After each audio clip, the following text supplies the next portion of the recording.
Nice. So when did you realize you had the talent to sing? When did you realize you had a talent for music? When I realized the talent of music.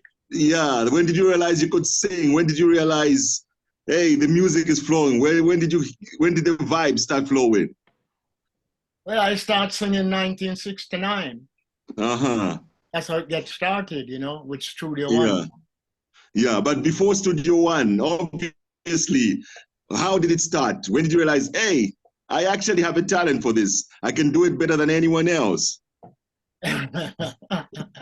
Well, you know, I start to feel the music from in the late 50s into the mid 60s. Yeah. And by 1969, you know, I sing my first song called Dorpy, Nice. you know, for Studio One. Nice. Then it go on and on and on. Yeah. Did you have any artists that influenced you, guys that you used to look up to and say, okay, this is the music I'm feeling, this is the guy that's like my favorite? There was a lot of artists before Burning Spear. You know, I used to Yeah. listen to various artists. You know, I Yeah. used to listen to Eptones. I listened to Bob Alton Hennis, Alton Ellis, and many more artists were there before I'm on. That's the way you know, that's the way it goes. You know. Sure. Sure. Yeah. And the name Burning Spear. It's got a very interesting beginning. And one of the things I got to learn is that Burning Spear was initially a group before it became one man that I'm talking to. But where before the group, how did the group start, and where did the Burning Spear name come from? Well, originally it wasn't a group, you know. Originally, I was a solo. You know, the group came about when I did the album Marcus Garvey and Man in the Hills for Jack Ruby. The name Burning Spear originated from Kenya, but Jomo Kenyatta once called Burning Spear. That's where the name coming from, Kenya. Lovely, lovely. And what about the group? How did the group start, and who were the members besides you? As I say, Burning Spear was a solo singer. The group thing came about when doing the album for Jack Ruby, Marcus Garvey, and Man in the Hills. Okay. Nice. So how did your journey with Studio One begin? How did you get to Studio One? I said it was 1969. Yeah. So how did Cox and Dodd get to meet you? Were you taken for an audition? Did someone introduce you to Dodd? Did you someone introduced him? Someone introduced me to Studio One. You know, I went into the opposite part of the parish of St. Anne, where Iman is from, Marcus Garvey was from, and Bob was from. First time Bob, and Bob introduced Iman to Studio One. And that's how everything gets started. Nice, nice. So you got to leave Studio One, and then you also got involved Jack Ruby, and then that eventually led you to Island Records, where Bob was. How was the experience at Island? It was good. Nice, nice. You know, one of the interesting things, whenever the issue of Island Records comes up, two people are always mentioned in your reggae journey. There's Don Taylor and Chris Blackwell. Good things are said about them, good things, bad things. But what is your personal experience with both Chris Blackwell and Don Taylor? Early on, Don Taylor was doing some management work, you know, and after a while, you know, Don Taylor stood down, and I continued to do my work. Chris Blackwell was a good man. You know, some people say this, some people say that. But I can say Chris was a good man. Yeah. I hear you. You know, we got to remember that Chris Blackwell, you know, put reggae music on the world. You know, Chris Blackwell spread reggae music all over the world. You know, Chris Blackwell made many of us know him throughout the world.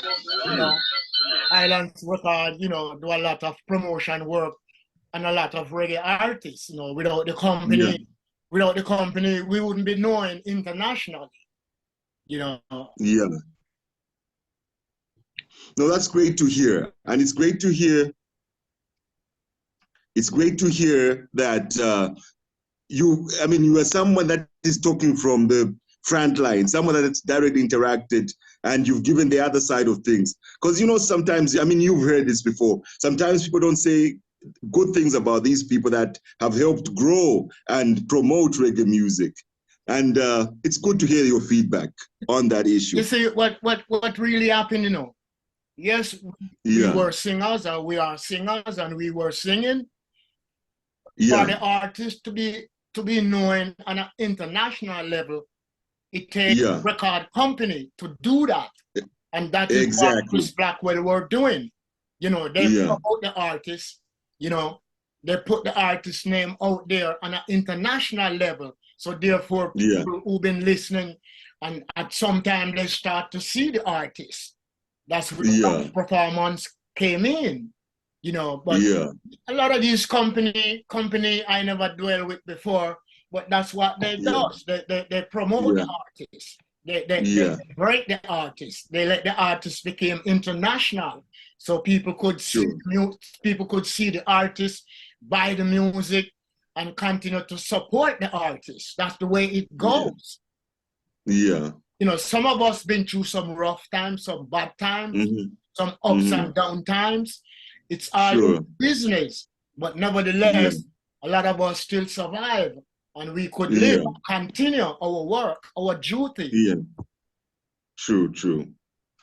Hey, Brother Spear, one of my early introductions to you was your live album, and it was interesting to note that you got to work with Aswad on it, the UK boys.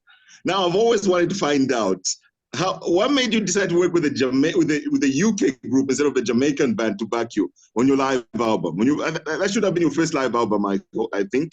You're talking about Aswad? Yeah, Aswad worked with you on your first live album. Yeah, it goes on. That's Chris Blackwell. Aswad was with Chris Blackwell at the same time. Yes. The Old Island. That's why I'm saying, the record company put these things together and promote both of us. Promote Aswad and promote Burning Spear. Aswad was a good group. Yeah. And still a good group. Yeah. Still tight. One of my favorite I know that things happen within all of us life. Things up and things down.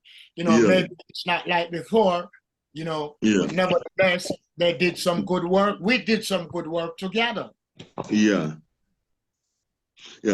Now, there's something that really stands out about you, and that's you're one of the greatest live performers of reggae, hands down. I don't know how you managed to do it, but you've been doing it, and you keep doing it.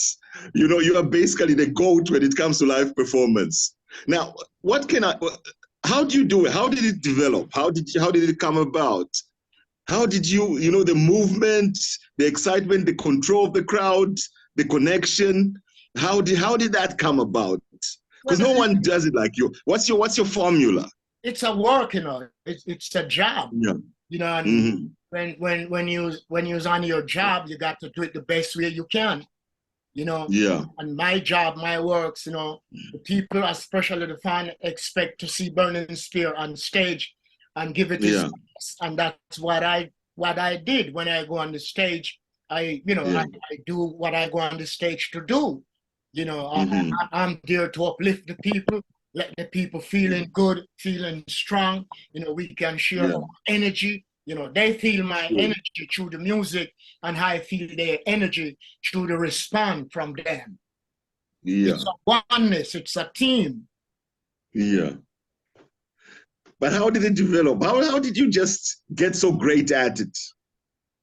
How did you get so great at it? How did you develop your style? Performance style. Well, the style developed over the past years, To do what I do, I believe in exercise, your body got to fit to really move around on the stage and to express yourself through the music to the people. It's a connection so the people can feel my expression to them. Sure. To the music. Exactly. Nice. When you go on the stage, you don't go on the stage to look at people. You go on the stage to work. You go on the stage to perform. You go on the stage to sing. You go on the stage to deliver something to the people. Exactly. Musically. Yeah. Nice. You're a two-time Grammy winner. Personally, I feel you should have won more. How do you feel about the 2 Grammy wins? It's good. You know, it's plain to see I'm doing something, you know, professional. I'm doing something wherein people could hear, people could see, people could identify, you know, and the people just go for the good thing, what they saw and what they heard. Yeah. Sure, sure. But how do you feel? Do you personally feel you should have won more? More Grammys? Well, you know, it leave up to the people again. You know, it's all about the people. You know, I just released an album, you know, No Destroyer. You know, it's doing good so far. You know, this album was recorded back in New York at studio Magic Shop Studio back in New York. It was mixed at Night Owl Studio. It was mastered at Sterling Sound. All these works take place in New York City. The album was produced by my wife for Burning Music Production. The songs were written by me and my wife. Wow. Go on and on and on. You know, the time is just right to release another album. This album been working going over 12 years. I have the album. Yeah, we noticed that. Not releasing the album. My wife think the time was right to release the album, so we released the album. Yeah, because we started hearing about it. I think about 2011, if I recall, started hearing about No Destroyer, started seeing the No Destroyer T-shirts before it came out. I said we started seeing the No Destroyer T-shirts about 10 years ago. Yeah, it's about. You mean when I record the album? Yeah. Yeah, you started talking about it about 10 years ago. Maybe more. No, the album did make going like 11, 12 years since I do the album, but I didn't release the album at that earlier time. Okay. But you know the beauty about No Destroyer, and we'll go into more details about it, is that it sounds fresh. It's classic, vintage Burning Spear. You listen to it, you're like, this is what we've been missing. This is the reggae sound that's been missing out there. So how do you make these classics? How do you release something 10 years later, record it 10 years before, comes out, still sounds fresh, still sounds interesting. What happens in the mix?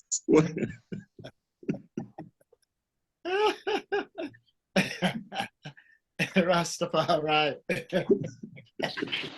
Yeah. Okay, so tell us, why did you choose the title for No Destroyer? Let's look at the title. Why did you pick that title for the new album? You mean the title? Yeah. Why is it called No Destroyer? Why did you pick the title? No Destroyer. You know, there's a lot of destroying things, people. You names it, and I say No Destroyer.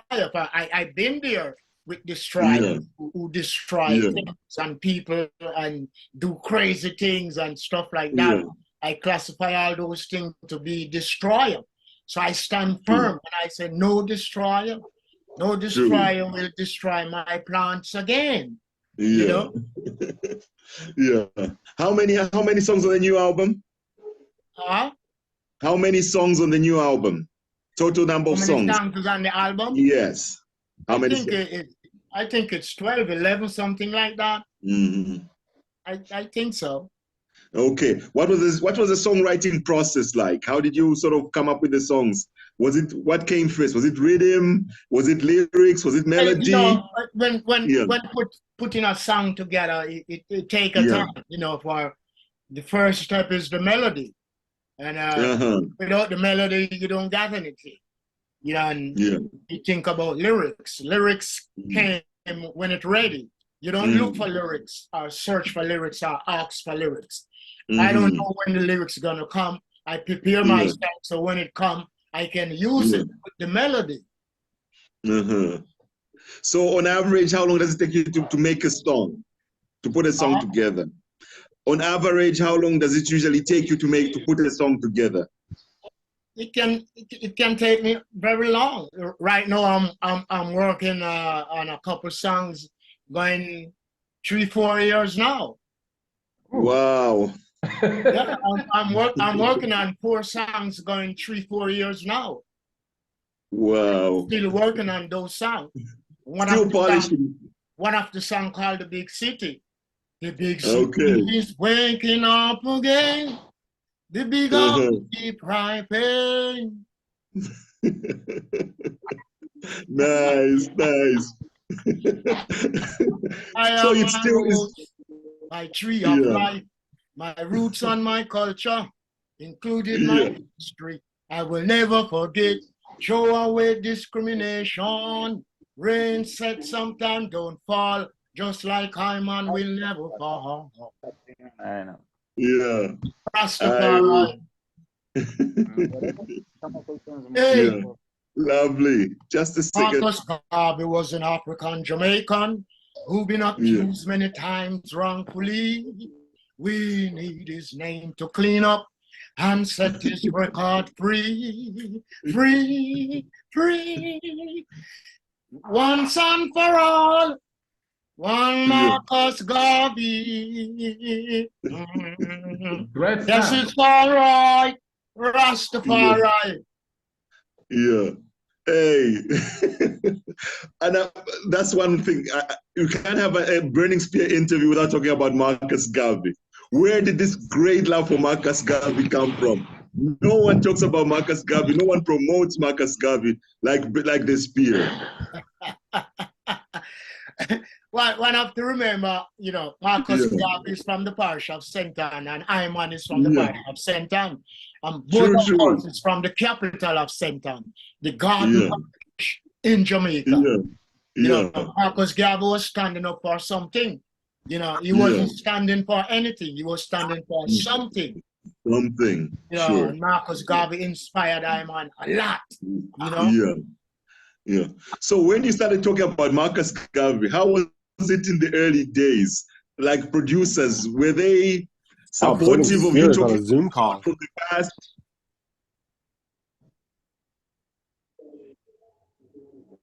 Brother Spear? I'm here. Yeah, I was saying when you first did, so when you started doing songs about Marcus Garvey, how was it received? Like how did the producers and the label respond to that? Talking about someone from the past, a historical figure. How did they respond to it? Well, let me tell you something. Yeah. The first time I went to an audition to sing the song Marcus Garvey and sing the song Slavery Days, I've been turned down. When I sing the song Slavery Days, they told me that Slavery Days was many 100 years ago. They don't know nothing about that. When I sing the song Marcus Garvey, they told me that Marcus Garvey passed away many years ago. They don't know nothing about that. And I've been turned down. They didn't accept my song. But I continue my journey musically, and here comes Jack Ruby, So I do the song Marcus Garvey for Linda, the album Marcus Garvey, the album Man in the Hills. Those 2 albums was for Jack Ruby. Yeah. Nice. But it's good you stuck to your ground and you've given us all these classics and you've made sure the world doesn't forget Marcus Garvey. Because Marcus Garvey is Black history. It's Black consciousness. Oh, yeah. When you speak about Marcus Garvey, man, you're speaking about a strong hero. A man who put Jamaica. You don't listen to the track Jamaica? Yeah. Did you listen to from the new album? From the new album? Yeah, from the new album, yes, I have listened to it. Yeah, you listen to that song Jamaica and you can get a grasp on everything. Yeah. That song tell you everything about Jamaica and Marcus Garvey and Rastafari, right? Yeah. All right, so let's talk about the album a bit more. My favorite song on the album is Obsession. Tell us about it. Obsession. That's your favorite song, Obsession? That's my favorite. That's my new ringtone right now. Obsession is a thing can make you lose your mind.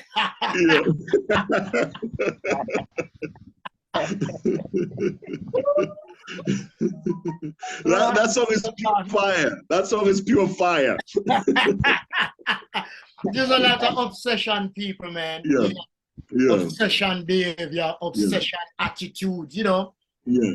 And I've been there when it comes to obsession people, obsession behavior.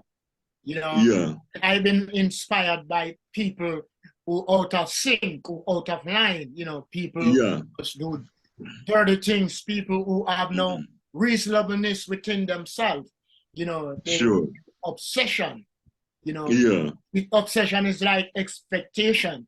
When you live with expectation, it's not good, you know, and people with expectation, it's not good. You know, you got to loosen up yourself, free yourself. No attachment to nothing, no barriers. Clean. Nice. I love talk as well. Talk. Yes, that's another song I like. That's a nice song.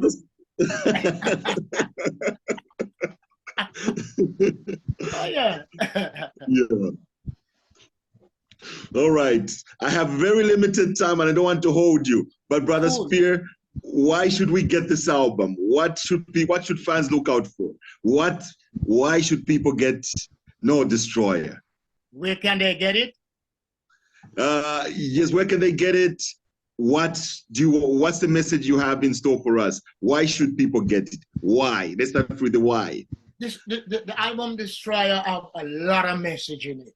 You can choose from the album. You know, from the album get started, it delivers a message.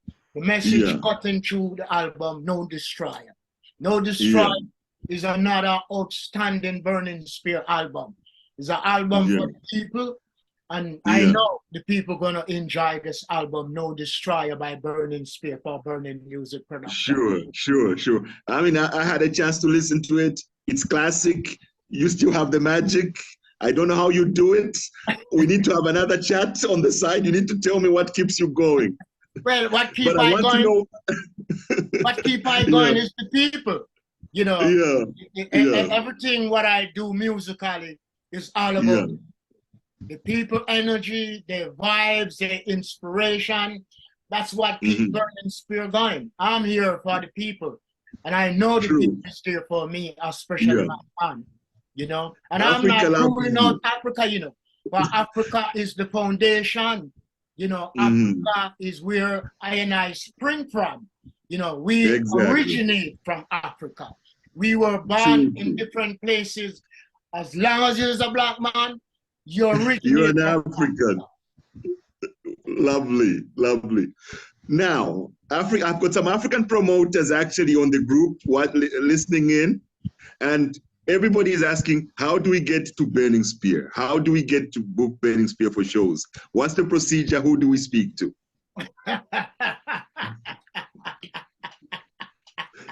you got to talk to Patricia.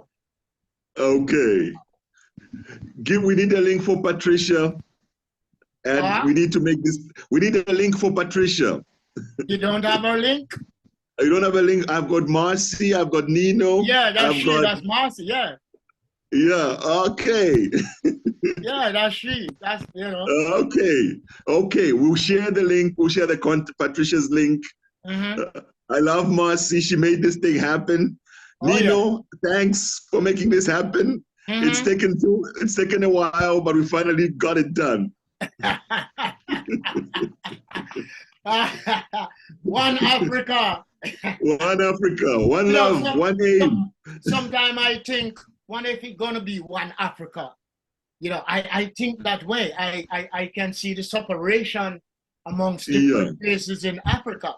And I know some places run by different places, you know, and I just have this feeling, thinking that maybe one day not just saying one Africa, but see that it can be one Africa. I know it's very difficult.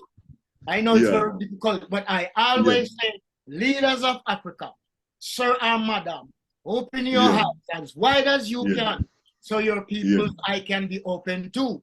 So your people will able to identify the people without no misunderstanding. Yeah. We will get there soon. We will get there one day, Brother Spear. We will get there one day. Well, it's generation upon generation in generation. So maybe some generation will come and do that. And so we will have one Africa. It's a hard thing, for Africa being separated for many years now. Yeah. Many years. We're praying for that, Brother Spear. Different rulers, that's what we need. Countries and stuff like that. If we have one Africa, man, oh my God. But it's hard. I know it's hard. I know it's hard, Yeah. I know it's hard. I know. But it shall happen. Like it or not, it shall happen. It shall happen down the street by some other generation. Who knows? Yeah. True. But I love Africa. Africa I still need my acapella of identity. I can't send you off without an acapella of identity and make with tweets. What they want time to change my identity. Yes, musically.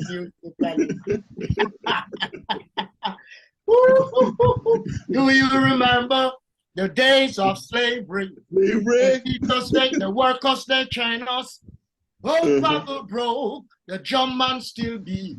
Rain said sometime don't fall, just like Hyman will never fall.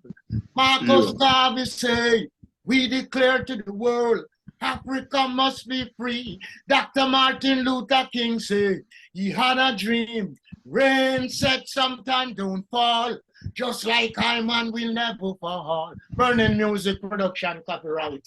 Rastafari. Awesome. Hey, it's been a blessing. It's been awesome. It's a dream come true talking to you live and direct. No filter.